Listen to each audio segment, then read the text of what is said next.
In the early morning, when most people are just waking up, Saddis Kumar is already almost ready for school.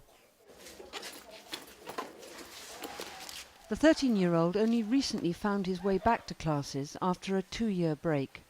Hi, mama dama uskole patan gatte gama enawa. I enne tu inne. Uskole enda asai. Saddis and his family live on the Rilhenna estate in Sri Lanka's Ratnapura district. It's where the famous Dilma tea is grown. But it's also an area where children often fall out of school and become vulnerable to child labour. That's what's happened to Saddis. Saddis' stepmother, Ambika Kumar Mena, is a tea plucker and the family's only income earner. 2 years ago, Saddis' father had major surgery and has not worked since. To pay the bills, Ambika had to work even longer hours, while also looking after her younger daughter. There wasn't much time left for Saddis. He started playing truant and eventually dropped out of school completely. But luckily he was spotted by welfare officers on the estate. They'd been trained to spot children who were in danger of falling into child labour. අපි වත්තේ ගැන තියෙන තොරතුරු අපි හොයන්න පටන් ගත්තා. හොයන්න පටන් ගත්තාම අපිට මේ පාතකඩ තියෙන ඩිවිෂන් එකේ රිල්හෙන වත්තේ අපිට මේ දරුවා හම්බ වුණා. හරියට පාසල් නොවන දරුවෙක් විදිහට අපි හඳුනාගත්තා. හඳුනාගෙන අපි ඒට අදාළ දේවලුත් අපි ළමයාව පාසලට ඇතුළත් කරා.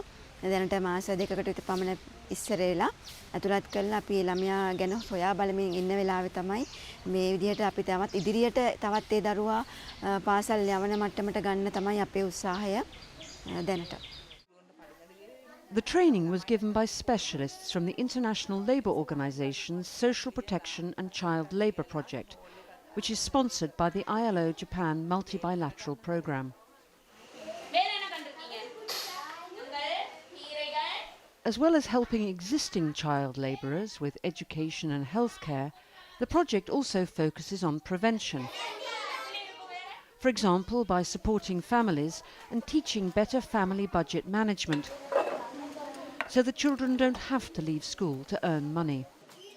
On the basis that they are not working, we don't do that. Yes. The ILO is also working with workers and employers, the social partners. On the Kahawati plantation, a childcare centre has been set up with help from the project. Plantation workers' children are looked after, prepared for primary school and kept away from child labour.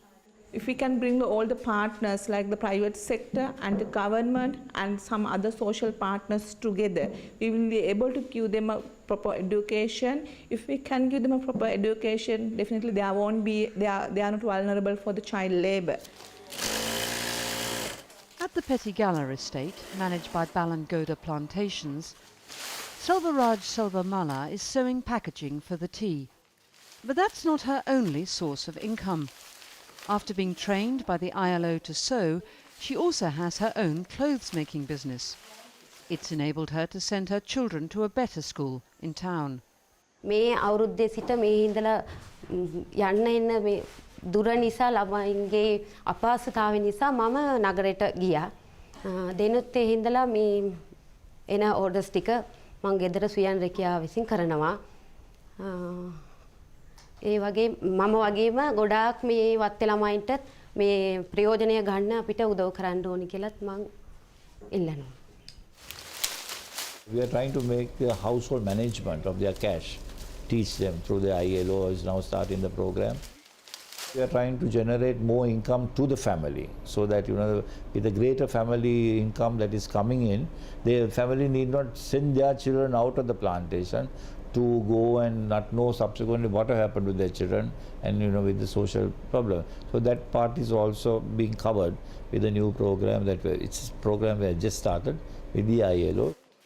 In 2010, the Sri Lankan government made a commitment to eliminate the worst forms of child labour by 2016. Since then, the government and the ILO have been working together towards this goal. The Child Labour Project builds on earlier achievements.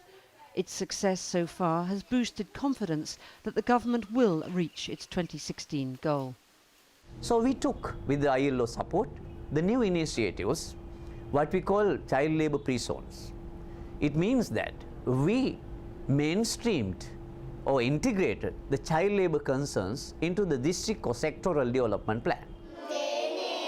We are optimistic that we will reach the target as we plan with the ILO support.